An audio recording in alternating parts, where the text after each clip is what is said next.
ప్రభు నామమున చేరి వచ్చిన మీ అందరికీ వందనాలు చెల్లిస్తున్నాను. ఈరోజు మన లేఖన భాగము యోహాను సువార్త 20వ అధ్యాయము 11వ వచనం. అయితే మరియ సమాధి బయట నిలిచి ఏడ్చుచుండెను. ఆమె ఏడ్చుచు సమాధిలో వంగి చూడగా తెల్లని వస్త్రములు ధరించిన ఇద్దరు దేవదూతలు యేసు దేహము ఉంచబడిన స్థలములో తలవైపున ఒకడును కలవైపున ఒకడును కూర్చునుట కనబడెను. ఆమేన్. దేవునికి స్తోత్రం. హల్లెలూయా. మన ప్రభువును రక్షకుడైనటువంటి యేసుక్రీస్తు నామములో ఆయన హెచ్చవలసి ఉన్నది అనేటువంటి కార్యక్రమం యొక్క వీక్షకులైన ఆత్మీయ బంధువులైన మీ అందరికీ నా హృదయపూర్వకమైన వందనాలు తెలియజేస్తున్నాను. ప్రభు మిమ్మల్ని దీవించునుగాక. ఆశీర్వాదానికి వారసులవుటకు మీరు పిలువబడ్డారు. అందును బట్టి దేవుని స్తుతిస్తున్నాను. మన పిలుపు వెనుక ఒక ఉద్దేశం ఉంది. ఆశీర్వదించడానికే కానీ శపించడానికి దేవుడు మనల్ని పిలవలేదు. ఈ లోకంలో జీవిస్తూ పాపంలో జీవించి వాటి యొక్క శాపాలని మనం అనుభవిస్తున్నాం. ఈ శాప విముక్తుల్ని చేయడానికే దేవుడు మనల్ని పిలిచాడు. ప్రయాసపడి భారం మోస్తున్న సమస్త జనులారా నా దగ్గరికి రండి, నేను మీకు విశ్రాంతిని ఇస్తానని చెప్పాడు. విశ్రాంతి అనేటువంటి గొప్ప ఆశీర్వాదం దేవుడు మనకిస్తాడు. ఎప్పుడైతే విశ్రాంతి అనుభవిస్తామో మనం శాపాన్ని గురించి ఆలోచించాం, శాపాన్ని తొలగించుకున్న వారంగా ఉంటాం.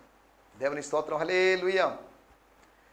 దేవుని సేవకునిగా మీ ముందుకు వచ్చి ఇలా దేవుని వాక్యం పంచుకోవడానికి దేవుడు నాకు ఇచ్చినట్టు అవకాశాన్ని బట్టి దేవుని స్తుతిస్తున్నాను. శాంతి టీవీ, శాంతి ఛానల్ వారికి ప్రత్యేకమైన వందనాలు తెలియజేస్తున్నాను.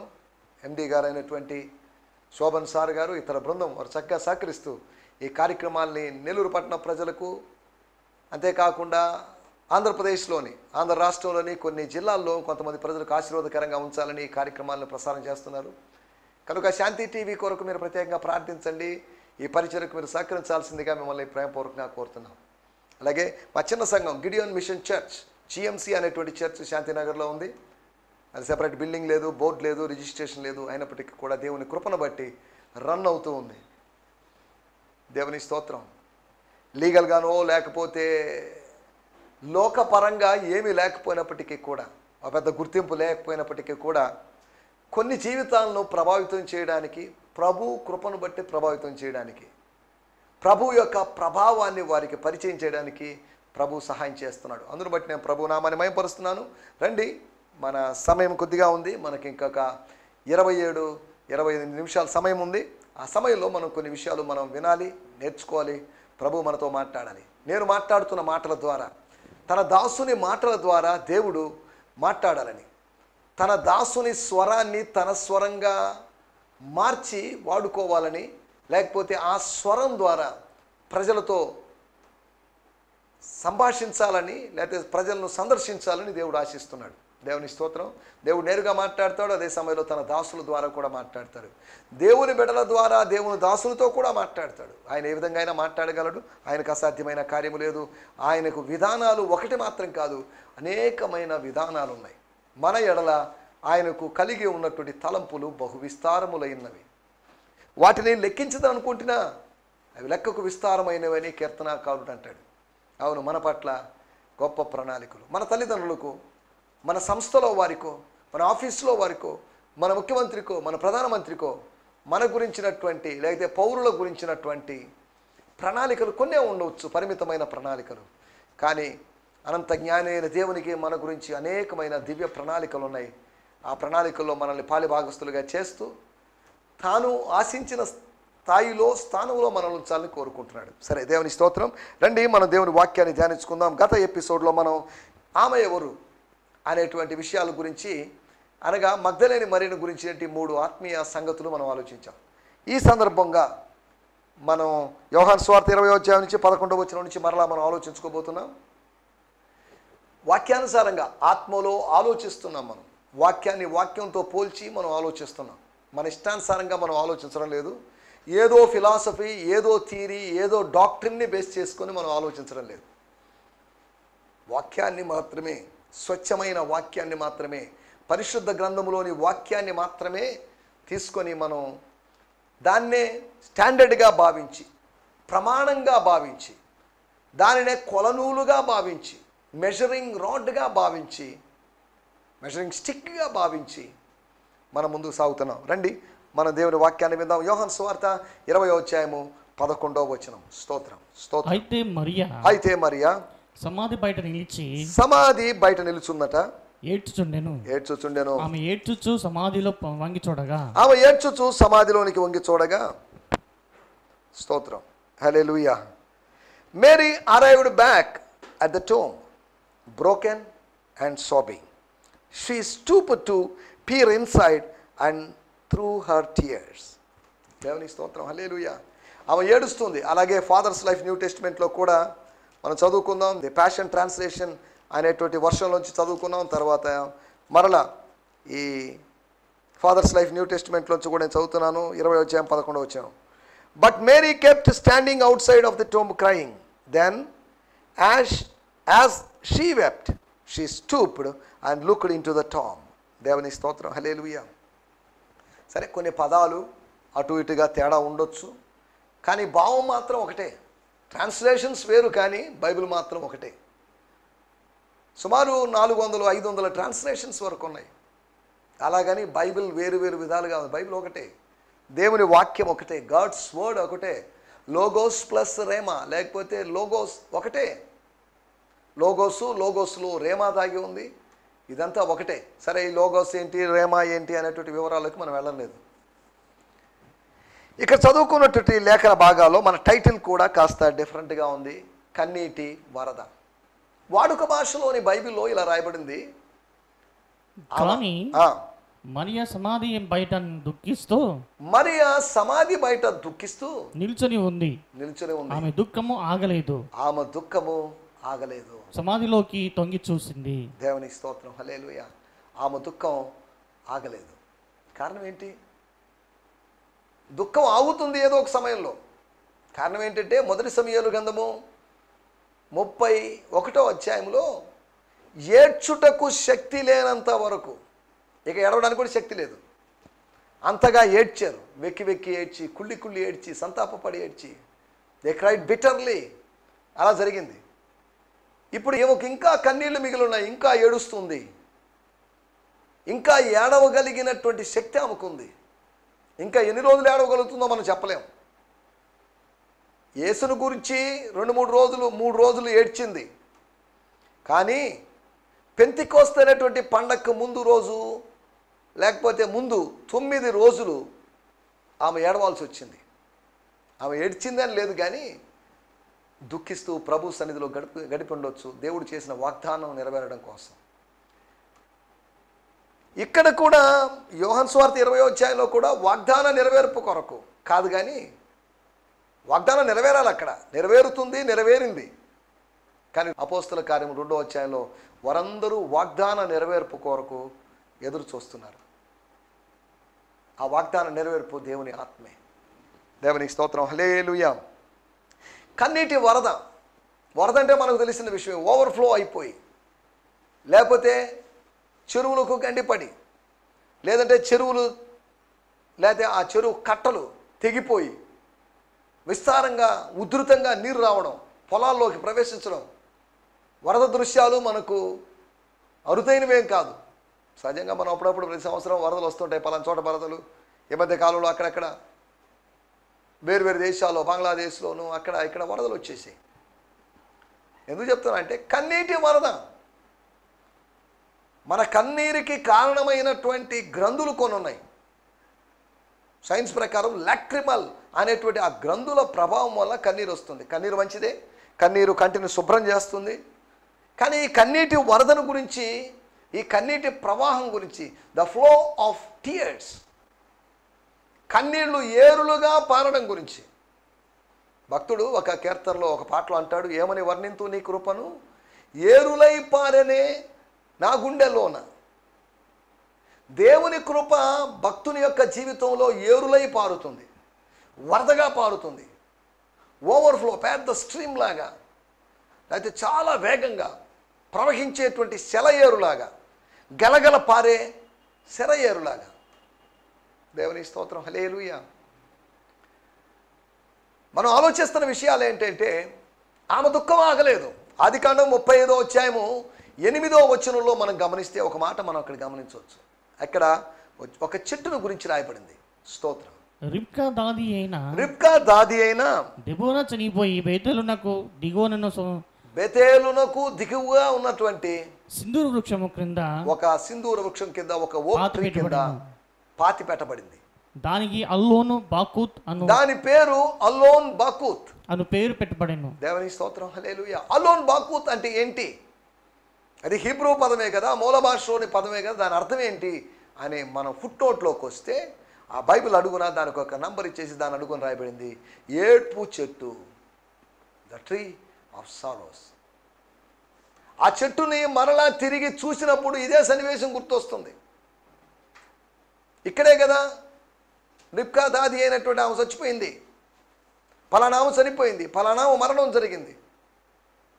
ఆ చెట్టు దిగువన జరిగిన సన్నివేశం. అందుకని ఆ చెట్టుకు వాళ్ళు అలాంటి పేర్లు పెట్టారు. ఆ కుటుంబం లేదా కుటుంబ సభ్యులు ఆమెను ఎంతగానో ప్రేమించారు. ఆమె మరణం వాళ్ళకి ఎంతో వేదన కలుగు చేసింది. యేసుప్రభు మరణం మరియకి ఎంతో వేదన కలుగు చేసింది. కాకపోతే మగ్దలేని మరియలాగా సాహసించి తల్లి అయిన మరియ రాలేదు, అది వేరే విషయం.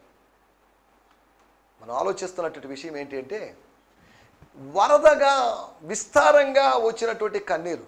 బైబిల్లో చాలామంది ఏడ్చిన వాళ్ళు ఉన్నారు. అందరి గురించి మనం మాట్లాడుకునే సమయం లేదు, కానీ నేను త్వరగా ఒక 6 మంది వ్యక్తుల గురించి మీకు జ్ఞాపకం చేస్తాను. కన్నీటికి విలువ ఉంది. దేవుని వాక్యంలో రాయబడింది, ఆయన మన కన్నీటిని చూచాడు, అంతేకాదు మన కన్నీటిని తుడుస్తాడు, అంతేకాకుండా ఆయన మన కన్నీటిని బుడ్డిలో ఉంచుకుంటాడు. చూడండి ఎన్ని అనుభవాలు ఉన్నాయో. ఆయన మన కన్నీటిని అలక్ష్యం చేసేవాడు కాదు. నీ కన్నీటి ప్రార్థన నేను ఆలకించాను. మన కన్నీరు లేకపోతే మన కన్ను మేఘంలాగా కన్నీటిని వర్షిస్తున్నప్పుడు కదిలిపోయేవాడు మన కనికర స్వరూపుడైనటువంటి క్రీస్తునాథుడు.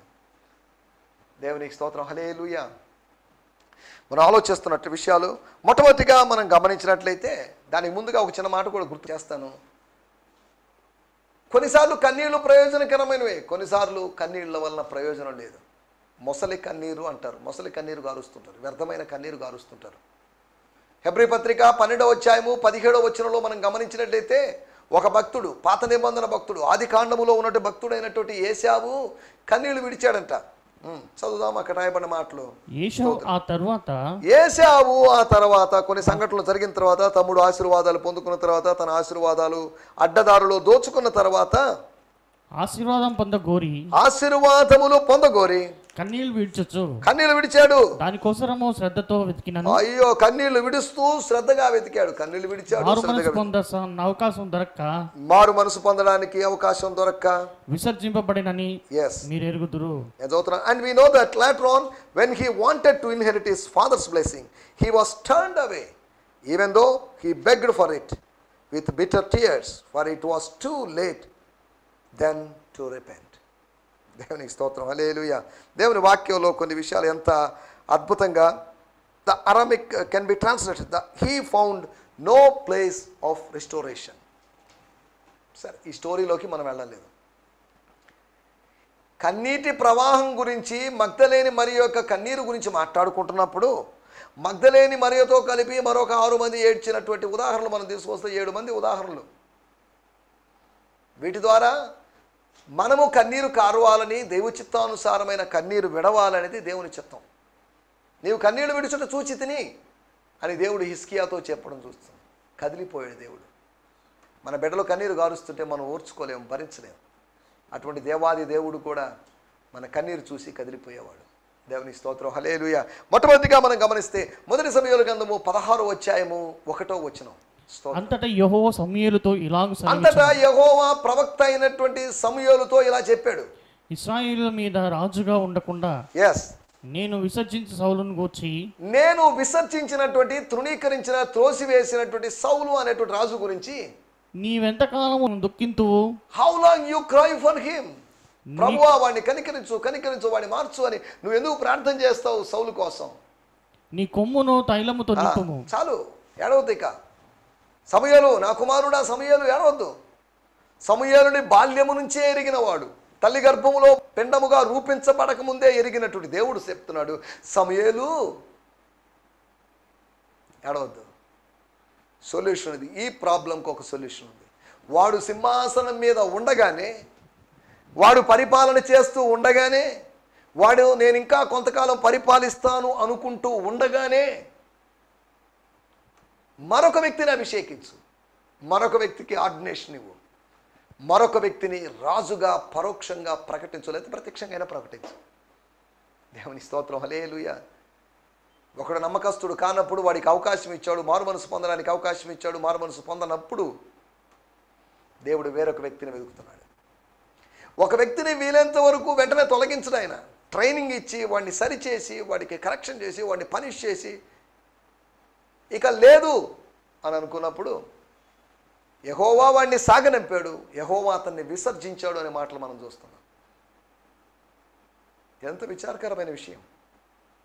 సరే, అటువంటి వ్యక్తి గురించి విలపిస్తున్నాడు. సమూయేలు అనేటువంటి ఆయన గతాన్ని చూశాడు, వర్తమానాన్ని చూస్తున్నాడు, కానీ భవిష్యత్తు చూడలేకపోతున్నాడు. What is the future plan of God? దేవుని యొక్క భవిష్యత్ ప్రణాళిక ఏంటి అనేది చూడలేకపోయాడు.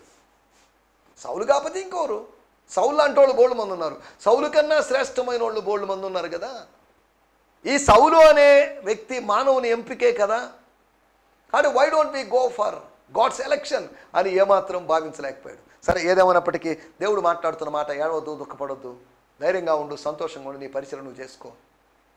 కేవలము సౌలుతో మాత్రమే కాదు ముడిపడి ఉన్నది నీ ministry. You have more ministry, big ministry. తైలపు కొమ్ము తీసుకొని యెషై ఇంటికి వెళ్ళు అని చెప్పాడు. దేవుని స్తోత్రం.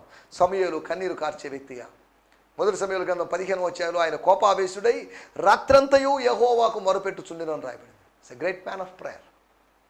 ఇశ్రాయేలు యొక్క చరిత్రలో ఒక ప్రాముఖ్యమైన వ్యక్తి. దేవుని స్తోత్రం. రెండవదిగా మనం గమనిస్తే కీర్తన గ్రంథము 6వ అధ్యాయము 6, 7 వచనాలు మనం గమనించినట్లయితే, సామ్స్, బుక్ ఆఫ్ సామ్స్ 6వ అధ్యాయము 6 మరియు 7 వచనాలు. నేను మూలుగుచు అలసి ఉన్నాను, నేను మూలుగుతున్నాను, అలసిపోయాను, ప్రతి రాత్రి కన్నీరు విడుచుచు నా పరుపు తేల చేయిచున్నాను. ఒక్క రోజు కాదు, ప్రతి రాత్రి నేను కన్నీళ్లు విడుస్తున్నాను. నా కన్నీళ్ల చేత నా పడక కొట్టుకొని పోచున్నది, నా కన్నీళ్ల చేత నా పడక కొట్టుకొని పోచున్నది. విచారము చేత నా కన్నులు గుండ్ర పడుచున్నవి, గుంటలు పడుచున్నవి. నాకు బాధ కలిగించు వారి చేత అవి చెవికి ఉన్నవి. చాలండి. I am worn out with my weeping and groaning. Night after night I soak my pillow with tears. Night after night, రాత్రి వెంబడి రాత్రి అనగా ప్రతి రాత్రి ఐ సోక్ మై పిల్లో, నా తలదిండును నేను తడుపుతున్నాను కన్నీళ్లతో. తెలియకుండా నా కన్నీళ్లతో నా తలదిండు తడిచిపోతుంది. దేవుని స్తోత్రం, హల్లెలూయా. తర్వాత and flood my bed with weeping, and flood my bed with weeping. ఒక వరద వచ్చినట్టుగా కన్నీరు వచ్చి నా బెడ్ కొట్టుకొని పోతుంది. My eyes of faith won't focus anymore, for sorrow fills my heart. సరే, దేవుని స్తోత్రం, హల్లెలూయా. మనం ఆలోచిస్తున్న మాట ఏంటంటే, రెండవది దావీదు యొక్క కన్నీరు. శత్రువులు, సమస్యలు, తన చుట్టూ ప్రాబ్లమ్స్, ఎన్నో సమస్యలు తాను ఎదుర్కొంటున్నాడు. ఆ సమస్యలను తలంచుకొని పగలంతా ఎలా గడిచినా కానీ, పగలంతా ప్రజల మధ్యలో ఉండడం వల్ల ఏడ్చే అవకాశం లేదు. రాత్రి ఒంటరి సమయాల్లో, అందరిని దూరం పెట్టుకున్న సమయంలో, అందరూ విశ్రమిస్తున్న సమయంలో తాను ఏడుస్తున్నాడు, దేవునితో గడుపుతున్నాడు. పగలంతా మనుషులతో, కుటుంబంతో గడిపినప్పటికీ రాత్రి అంతా దేవునితో గడపడం. ప్రభు చేసినట్టుగా, దావీదు కుమారుడైన క్రీస్తు చేసినట్లుగా దావీదు చేయడాన్ని మనం గమనించగలం. ఒకవేళ ఈ రోజుల్లో కూడా దావీదులాగా, సమూయేలులాగా విలపిస్తున్న, విలాప గీతాలు ఆలపిస్తున్న మనకు ఆయన విజయ గీతాలు అనుగ్రహించాలని ఆశపడుతున్నాడు. విలాప గీతాలకే వీడ్కోలు పలుకుదాం, ఇక నుంచి విజయ గీతాలు పాడుకుందాం. దేవుని స్తోత్రం, హల్లెలూయా. కానీ దావీదు యొక్క అనుభవాలు మనం చూస్తున్నాం. ఏడుస్తున్నాను, కన్నీళ్లు వరదలాగా వస్తున్నాయి. మూడో విషయాన్ని నేను మీకు జ్ఞాపకం చేస్తాను. ఇర్మియా గ్రంథము 9వ అధ్యాయము 1వ వచనం. Book of Jeremiah 9th chapter 1st verse. స్తోత్రం. నా జనులలో హతమైన వారిని గురించి, నా జనులలో, ఇశ్రాయేలు జనుల్లో, దేవుని ప్రజల్లో హతులైన వారిని గురించి నేను దివారాత్రము కన్నీరు విడిచినట్లు, నేను డే అండ్ నైట్ కన్నీరు విడుస్తున్నాను. నా తల జలమయము గాను, నా తల జలమయముగా ఉంది, నా కన్ను కన్నీళ్లు ఓటగాను ఉండును గాక. కన్ను కన్నీళ్ల ఓటలాగొద్ది. ఎన్ని కన్నీళ్లు కారిపోయినా కానీ ఎవరైనా తోడుకోవాలి, ఎంత తోడుకున్నా తరగని విధంగా ఓటలాగా ఊరుతుంది నా కన్నీరు. ఈ మాటను ఆధారంగా చేసుకొని ఇర్మియాను కన్నీటి ప్రవక్త అన్నారు. అంటే ఇంచుమించు ప్రతి ప్రవక్త కూడా కన్నీటి ప్రవక్తే. దేవుని సన్నిధిలో కన్నీరు గారుస్తాడు. ప్రజలకి దేవునికి మధ్యవర్తిగా ఉండి కన్నీరు గారుస్తాడు. ఇంటర్సెషన్లో అనగా విజ్ఞాపనలో జరిగేటువంటి ఒక ప్రాముఖ్యమైనటువంటి విషయం ట్రవైలింగ్ ప్రేయర్లో, ప్రసవ వేదనతో కూడుకున్న ప్రార్థనలో కన్నీటి యొక్క అనుభవం ఉంటుంది. ఏడుస్తున్నాడు. ఇర్మియాకేదో వ్యక్తిగతమైన సమస్యల వల్ల ఇర్మియా ఏడవడం లేదు. నా జనులలో హతులైన వారి గురించి, చనిపోయిన వారి గురించి, శూరులు, స్త్రీలు, పురుషులు, చిన్నలు హతులైపోయారు. చెరలోకి వెళ్ళి హతులయ్యారు, చెరకు ముందే హతులయ్యారు. ఇంకా ఎంతమంది హతులవుతారో తెలియదు. కన్నీరు ఏరులై పారుతుంది. మాట చెప్పినప్పుడు కీర్తనాకారుడైనటువంటి దావీదు 119వ కీర్తన 69వ వచనంలో అనుకుంటాను, నా జనులు నీ ధర్మశాస్త్రాన్ని అనుసరించకపోవడం చేత నా కన్నీరు ఏరులై పారుతుంది అని చెప్పాడు. కన్నీరు ఏరులై పారుతుందంట. 119వ కీర్తనలో 136వ వచనం, జనులు నీ ధర్మశాస్త్రం అనుసరించకపోయిందిన నా కన్నీరు ఏరులై పారుతున్నది. దేవుని స్తోత్రం. భక్తుల యొక్క జీవితాల్లో సంతోషం ఉంది. అదే సమయంలో భక్తుల యొక్క జీవితంలో ఉన్నటి విలాపాన్ని గురించి మనం ఆలోచించడం లేదు. మనం ఇప్పటివరకు సమయాల గురించి చూసాం, దావీదు గురించి చూసాం, తర్వాత ఇర్మియా గురించి చూసాం, తర్వాత మరొక వ్యక్తిని మీకు గుర్తు చేస్తాను. స్తోత్రం. ఇంకా ఉన్నారు బైబిల్లో. యోహాను సువార్త 11వ అధ్యాయం 33వ వచనంలో మనం గమనించినట్లయితే అక్కడ మరియా ఏడుస్తూ ఉండడాన్ని చూస్తున్నాం. దేవుని స్తోత్రం. లాజరు లేకపోతే మార్తల సోదరి అయినటువంటి మరియా తన కుటుంబంలో జరిగే విషాదాన్ని బట్టి విలపిస్తుంది. తర్వాత వ్యక్తిని మనం ఆలోచిస్తే 5వ వ్యక్తి పౌలు. రోమీయులకు రాసిన పత్రిక 9వ అధ్యాయం 1వ వచనంలో మనం గమనించినట్లయితే నాకు బహు దుఃఖమును నా నాకు బహు దుఃఖం ఉంది, నేను ఏడుస్తున్నా, నేను కన్నీళ్లతో ఉన్నాను, నేను నా హృదయములో మానని నా హృదయములో మాననటువంటి వేదనయు కలవు. ఓ Israel, my Jewish family, I feel such a great sorrow and heartache for you that never leaves me. God knows these deep feelings within me as I long for you to come to faith in the anointed one. 4-5 వచనాల్లో ఇదే అధ్యాయంలో మనం గమనిస్తే ఆయన చెప్తున్న విషయాలు. ఇశ్రాయేల్ ప్రజలకు ఎన్ని ఆధిక్యతలు ఉన్నాయి, ఎన్ని ధన్యతలు ఉన్నాయి. యాజక అర్చనాదులు, ధర్మశాస్త్రం, క్రీస్తు వీరిలో నుంచి వచ్చాడు, వాగ్దానాలు ఉన్నాయి, నిబంధనలు ఉన్నాయి, ఎన్నున్నాయి. కానీ ఏం లాభం? వారు ఇంకా యేసును గుర్తించలేదు అనే ఒక వేదన, మెస్సియాను తెలుసుకోలేకపోయారు అనేటువంటి పౌలు వేదన గురించి మనం చూస్తున్నాం. 6వదిగా లేకపోతే చివరిదిగా మనం చూసినట్టయితే ప్రకటన గ్రంథం 5వ అధ్యాయము 4-5 వచనాల్లో మనం గమనిస్తే అక్కడ భక్తుని యొక్క దుఃఖాన్ని మనం చూస్తున్నాం. భక్తుడైనటువంటి యోహాన్ని మనం చూస్తున్నాం. యోహాను యొక్క దుఃఖం దేనికి? ఎక్కడున్నాడంటే పరలోకంలో ఉన్నాడు. పరలోకంలో ఏడుపు లేదు, పళ్ళు కొరుకుట లేదు, ఆకలి లేదు, దప్పిక లేదు, నొప్పి లేదు.